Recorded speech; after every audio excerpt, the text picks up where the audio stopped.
हर हर नमः पार्वती पतये हर हर महादेव। जानकीकान्तस्मरणं जय जय राम राम। श्री सद्गुरुस्वामिनः जयः। श्यामा काचन चन्द्रिका त्रिभुवने पुण्यात्मना मानने सीबाशून्यकविद्ववर्षजननी या कापि कादम्बिनी मारारातिमनोविमोहनविधौ काचित्तमः कन्दली कामाक्ष्याः करुणाकटाक्षलहरी कामाय मे कल्पताम्। मुहुकोऽपि जटिलदुर्गति शोकोऽपि स्मरति यः क्षणं भवतीम्। एको भवति स जन्तुः लोकोत्तरकीर्तिरेव कामाक्षी। वैदेही सहितं सुरद्रुमतले हैमे महामण्डपे मध्ये पुष्पकमासने मणिमये वीरासने सुस्थितम्। अग्रे वाचयति प्रभञ्जनसुते तत्त्वं मुनिभ्यः परं व्याख्यान्तं भरतादिभिः परिवृतं रामं भजे श्यामलम्। नमोऽस्तु रामाय सलक्ष्मणाय देव्यै च तस्यै जनकात्मजायै। नमोऽस्तु रुद्रेन्द्रयमानिलेभ्यः नमोऽस्तु चन्द्रार्कमरुद्गणेभ्यः। मूकं करोति वाचालं पङ्गुं लङ्घयते गिरिं यत्कृपातमहं वन्दे परमानन्दमाधवम्। बुद्धिर्बलं यशोधैर्यं निर्भयत्वमरोगता अजाड्यं वाक्पटुत्वं च हनूमत्स्मरणात् भवेत्। श्री सीतालक्ष्मणभरतशत्रुघ्न हनूमत्समेत श्रीरामचन्द्राय परब्रह्मणे नमः। श्री हरये नमः। श्री जगन्मात्रे नमः। परम कारुण्यरूपिणिயான காமாட்சியுடைய பரமானுகிரகத்தினாலையும் ஆச்சாரியாருடைய அனுகிரகத்தினாலையும் ராமாயணம் அப்படின்னு சொல்லக்கூடிய மங்களமான சரித்திரம், சர்வ மங்களத்தை கொடுக்கக்கூடிய ஒரு அற்புதமான சரித்திரம் ராமாயணம். அதை இன்னிலேருந்து நாம் அனுபவிக்க போகிறோம். இந்த ராமாயணத்தை கேட்கறதுனாலேயே எல்லா விதமான பாபங்களும் நிவர்த்தியாகிறது.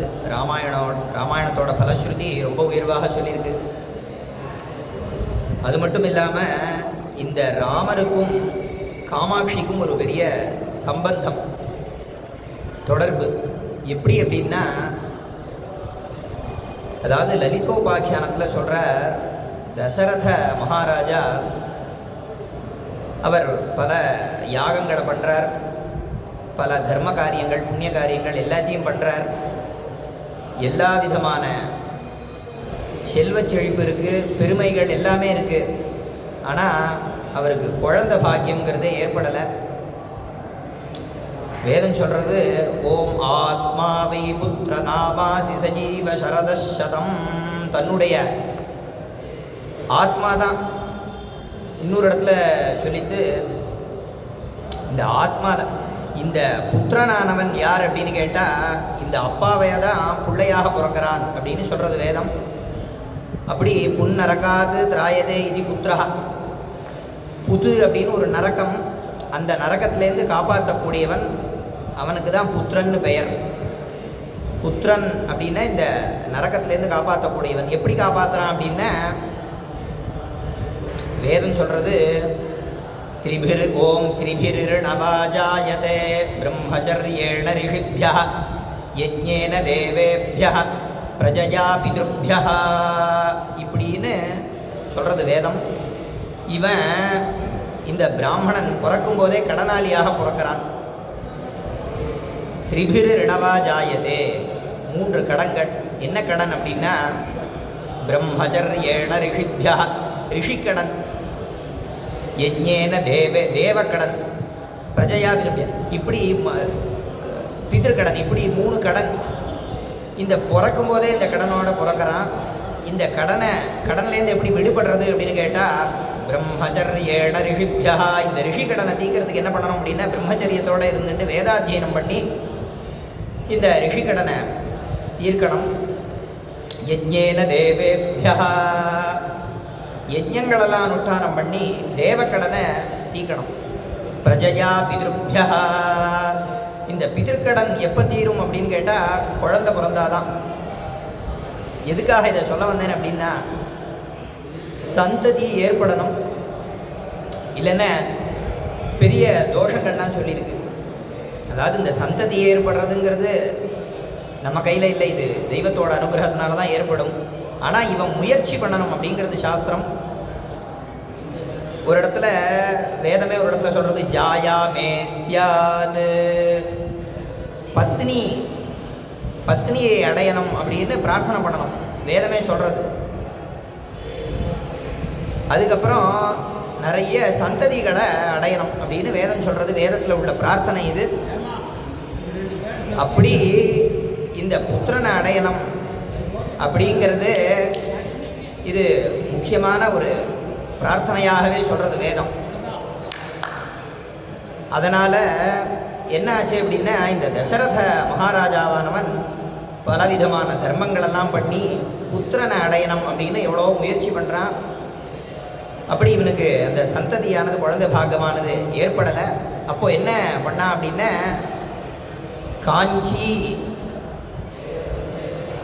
திவ்யக்ஷேத்ரே அப்படின்னு சொல்கிறோம் நம்ம அந்த சொஸ்தி வாசனத்தில்.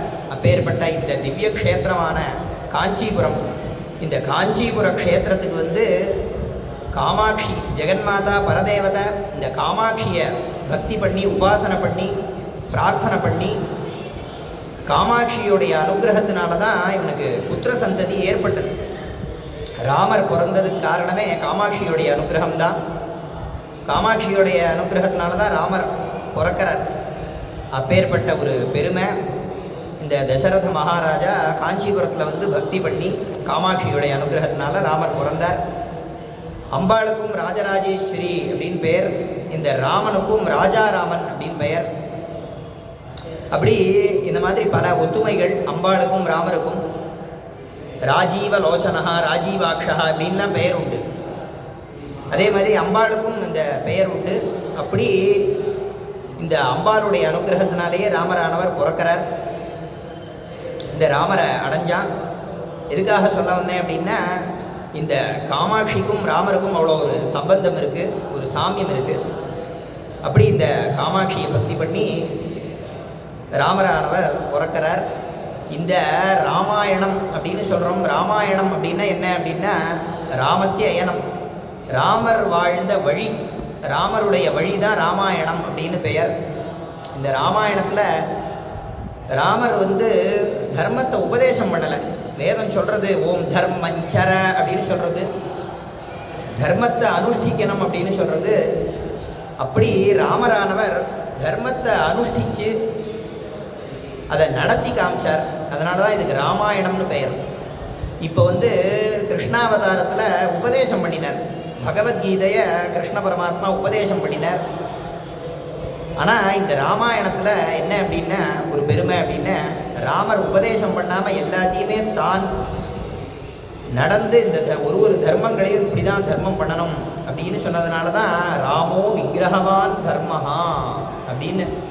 இந்த தர்மத்துக்கே ஒரு ஸ்வரூபம் அப்படின்னு யாரை சொல்லலாம் அப்படின்னா ஸ்ரீராமச்சந்திரமூர்த்தி தான்.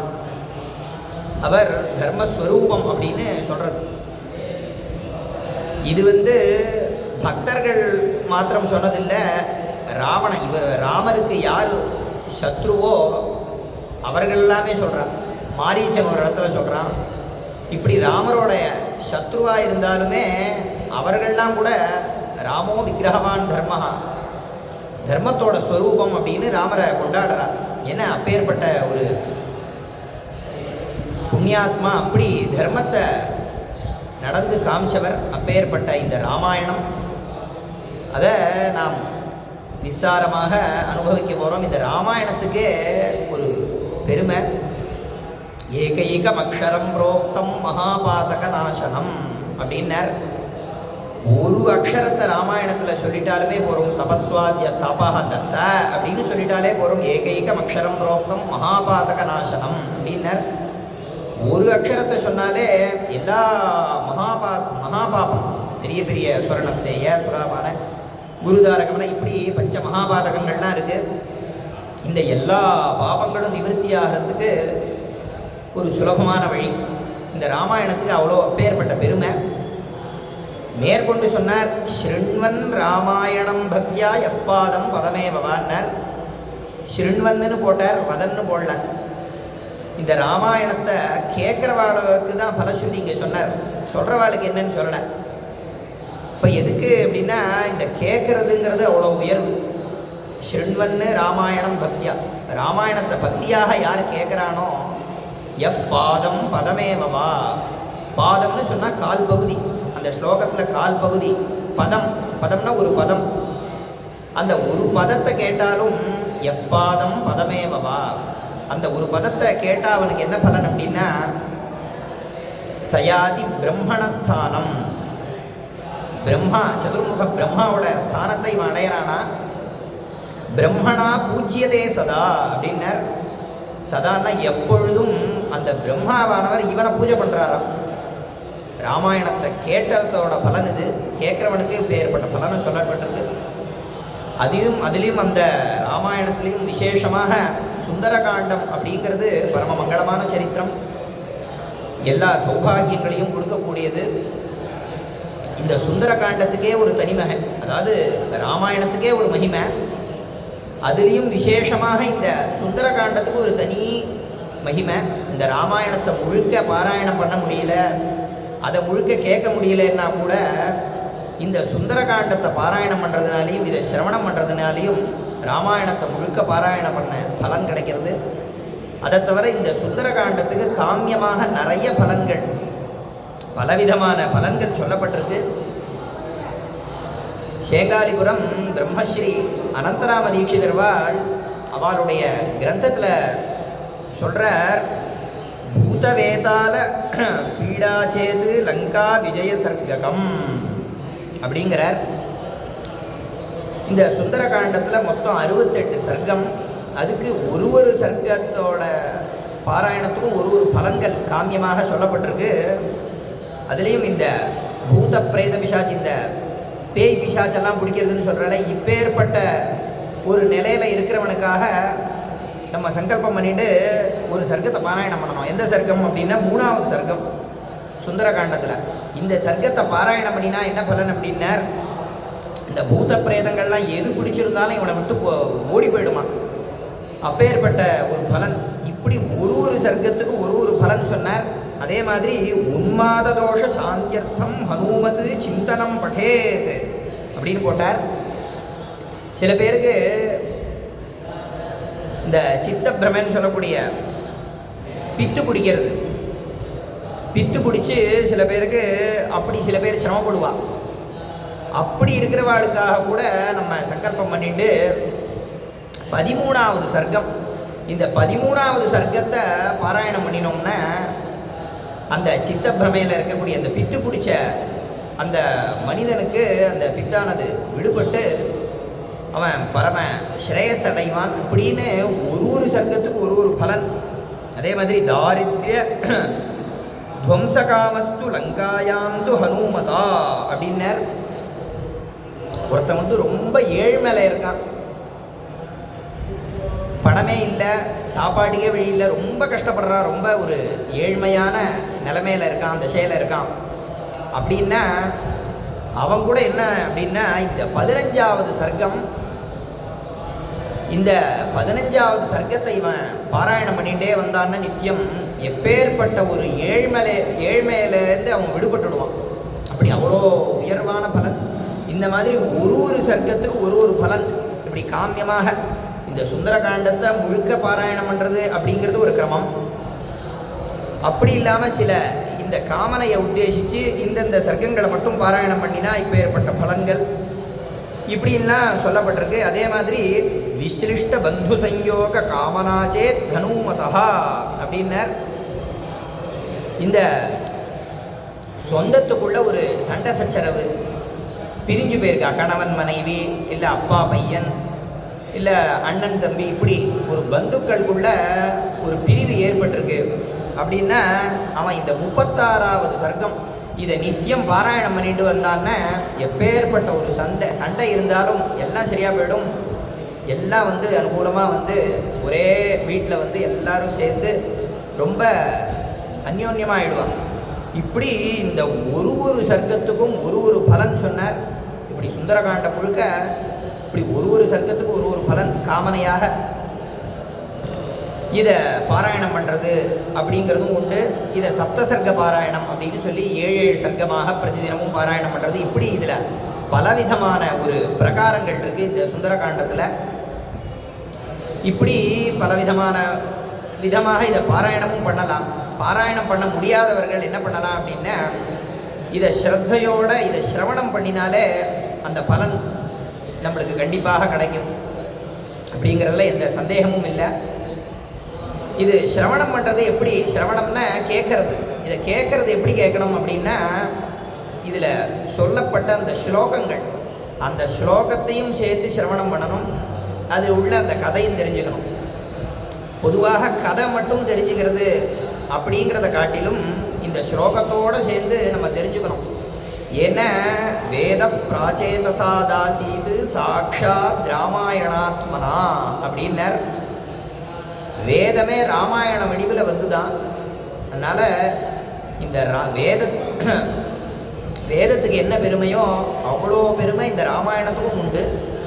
அதனால் வேதத்துக்கு சமானமானது அப்பேற்பட்ட இந்த ராமாயணம் அவ்வளோ மகிமை. அதனால் இந்த ஸ்லோகங்களையும் சேர்ந்து நம்ம சிரவணம் பண்ணணும். அதனால தான் பரம கிருபாளான நம்ம ஆச்சாரியால் இதை பிரதிதினமும் விஸ்தாரமாக இதை உபன்யாசம் பண்ணணும் அப்படின்னு ஆஜ்ஞை பண்ணி நாம் இன்னிலேருந்து இதை ஆரம்பிக்கிறோம். இப்படி இதை ஸ்ரத்தையாக இதை சிரவணம் பண்ணணும், கேட்கணும். இப்படி கேட்கறதுனால எல்லா விதமான துக்கங்களும் நிவர்த்தியாகும். இதை நம்ம பரீட்சை பண்ணியே பார்க்கலாம், டெஸ்ட் பண்ணி பார்க்கலாம். நம்ம விடாமல் இதை கேட்டுட்டே வந்தால் எப்பேற்பட்ட ஒரு துக்கம், எப்பேற்பட்ட ஒரு துயரம், கஷ்டம் இருந்தாலும் அதிலேருந்து கண்டிப்பாக விடுபட்டு நம்ம பெரிய சௌக்கியத்தை அடைவோம். இதை நம்ம பிரதிதினம் கேட்டுட்டு வரும்போது ஒரு நாள் நம்மளுக்கு இதோட பலன் கண்டிப்பாக உணர முடியும். அப்படிங்கிறத நான் சொல்லலை. இதை பல மகான்கள் இதை உணர்ந்து இதை அனுபவித்து எத்தனையோ மகான்கள் இதை நூல் வடிவில் கிரந்தமாக எழுதி எத்தனையோ பேர் அவருடைய அனுபவத்தை எழுதி இந்த சுந்தரகாண்டத்தோட மகிமையும் எழுதியிருக்கா. அப்படி பல மகான்கள் இதை கொண்டாடியிருக்கா. அதனால் அப்பேற்பட்ட ஒரு பலன் இதை கேட்கறதுனாலேயே சகல ஐஸ்வர்யங்களும் சேரும். எத்யத் சங்கல்பிதஞ்சித்தே சுகரம் வாபி துஷ்கரம் அப்படின்னர். தர்மத்திற்கு உட்பட்ட ஆசைகள் நம்ம எதை நினச்சாலும் அது சுலபமாக நிறைவேறக்கூடியதாகவும் இருக்கலாம். இல்லை அது ரொம்ப கஷ்டம், இது நிறைவேறாது, அப்பேற்பட்ட ஒரு ஆசையாகவும் இருக்கலாம். அப்படி இருந்தால் கூட இந்த சுந்தரகாண்டத்தோட பலன் இதை பாராயணம் பண்ணுறதுனாலையும் கேட்கறதுனாலையும் அது நிறைவேறிடும் அப்படின்னு இதை ஸ்காந்த புராணத்தில் இந்த சுந்தரகாண்ட மகாத்மியத்தில் சொல்கிறார். அவ்வளவு உயர்வு இந்த சுந்தரகாண்டம் அப்படின்னு சொல்கிறது.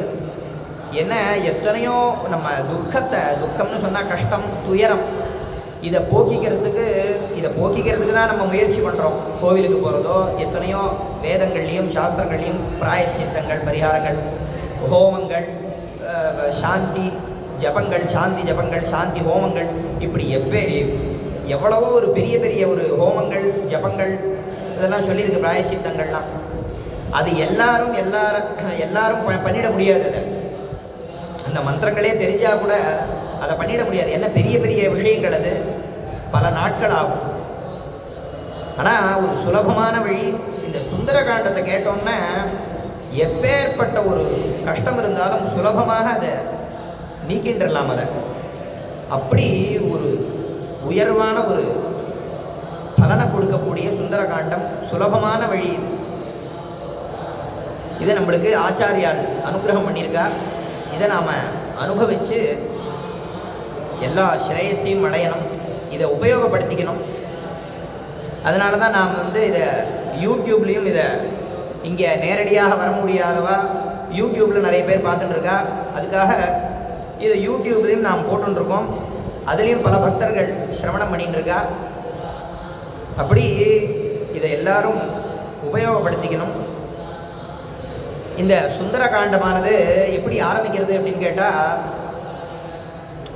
சுக்ரீவன் இந்த வானரங்கள் எல்லாரையும் அனுப்புகிறான் சீதையை தேடுறதுக்காக. அப்போ இந்த வானர கூட்டங்களில் ஆஞ்சநேயரானவர் அவர்கிட்ட இந்த ஜாம்பவான் சொல்கிறார். ஏன்னா ஆஞ்சநேயருக்கு தன்னுடைய பலம் மறந்து போயிடுது. இது ஒரு கதை. சின்ன வயசில் இவர் ஆஞ்சநேயர் ஒரு விளையாட்டுத்தனத்தினால ரிஷிகளெல்லாம் ஹிம்சை பண்ணுவார். அது குழந்தையாக இருக்கும்போது அவர் விளையாட்டாக பண்ணுவார். அது ஹிம்சையாகி ரிஷிகள்லாம் சாபம் கொடுத்துருவா ஆஞ்சநேயருக்கு. உன்னுடைய இப்பேற்பட்ட ஒரு பல பராக்கிரமங்கள்லாம் இருக்கிறதுனால தானே எங்களை ஹிம்சை பண்ணுற, உன்னுடைய பலம் உனக்கு மறந்து போகட்டும்னு சபிச்சுடுவா. அப்படி சபிக்கும்போது தேவைப்படுற நேரத்தில் உனக்கு ஞாபகம் வரும்னு ஒரு அனுகிரகத்தையும் பண்ணினா. என இந்த ராமகாரியங்கிறது ரொம்ப முக்கியம். அது ஆஞ்சநேயரால் தான் நிறைவேறணும் அப்படிங்கிறது அந்த ரிஷிகளுக்கெல்லாம் தெரியும், பரம ஞானிகள். அதனால் இப்படி அவருக்கு சாபம் விட்டாலும் அதில் ஒரு அனுகிரகம் பண்ணினா. உன்னுடைய பலத்தை உனக்கு யார் சொல்கிறாலோ அந்த சமயத்தில் உனக்கு ஞாபகம் வரும்னு ஒரு அனுகிரகத்தை பண்ணினா. அப்படி இந்த வானர கூட்டங்கள்லாம் அமிச்சோன்னே எல்லா வானர கூட்டங்களும் வரா. அதில் ஆஞ்சநேயரும் வர. இந்த கடலை தாண்டி போய் தேடணும் சீதை எங்கே இருக்கா அப்படின்னு இருக்கும்போது இவர் ஆஞ்சநேயரும் எல்லாரும் போலையும் சாதாரணமாக இருக்கார். இவருடைய பல பராக்கிரமங்கள்லாம் இவருக்கு தெரியல. அப்போது ஜாம்பவான் இவருக்கு சொல்கிறார், உன்னுடைய பராக்கிரமங்கள் இப்போ ஏற்பட்டது, நீ ரொம்ப பலசாலி இப்படின்னு இவருடைய எல்லா பல பராக்கிரமங்கள் எல்லாத்தையும் சொல்கிறார். சொன்னோன்னா அவருக்கு கொஞ்சம் கொஞ்சமாக எல்லாம் ஞாபகம் வர ஆரம்பிச்சுது. அப்படி ஞாபகம் வந்தோடனே ஆரம்பிக்கிற ததோ ராவண நீதாயாக சீதாயா சத்ருகர்ஷனஹ ஏஷ பதமன்வேஷ்டும் சாரணாச்சரிதே பதி துஷ்கரம் நிஷ்பிரதித்வந்த்வம் சிகீர்ஷன் கர்மவானரஹ சமுதக்ரசிரோக்ரீவஹ கவாம்பதிரிவா பபௌ. இந்த ஜாம்பவானவர் இவருடைய பல பராக்கிரமங்கள்லாம் சொன்னோன்னே ஆஞ்சநேயருக்கு ஒரு உற்சாகமானது ஏற்பட்டு, இந்த ராவணன் சீதையை கடத்தி கொண்டு போயிட்டான். அதை தேடுறதுக்காக இவர் முற்பட்டாராம். சாரணா சரிதே பதி அப்படின்னர். சாரணர்கள் அப்படின்னு சொல்லக்கூடிய ஆகாச மார்க்கத்தில் போகக்கூடியவர்கள், அந்த மார்க்கமாக போகிறதுக்கு இவர் முற்பட்டார். இவர் எப்பேற்பட்டவர் அப்படின்னா, யாராலையும் முடியாத செயல்களை செய்யக்கூடியவர். அப்பேற்பட்ட பல பராக்கிரமங்கள்லாம் வாய்ந்தவர். சமுதக்ர சிரோக்ரீவா. அதே மாதிரி இவரை வர்ணிக்கிறார். எப்படி இவர் கிளம்பினார் அப்படின்னா, இந்த பசுமாட்டு கூட்டத்தில் பசுக்களில் பசுமாட்டுக்கு தலைவன் அப்படின்னா காளமாடு. அதனால தான் கவாம்பதின்னு போட்டார். இந்த காளமாடானது எப்படி அப்படி நிமிர்ந்து பார்க்குமோ அந்த மாதிரி பார்த்துட்டு அப்படி கிளம்புறதுக்காக ரொம்ப உற்சாகமாக அப்படி பார்த்தாராம். அப்படிங்கிறதோட இங்கே பூர்த்தி பண்ணிக்கிறோம். மேற்கொண்டு நாளைய தினம் அனுபவிப்போம்.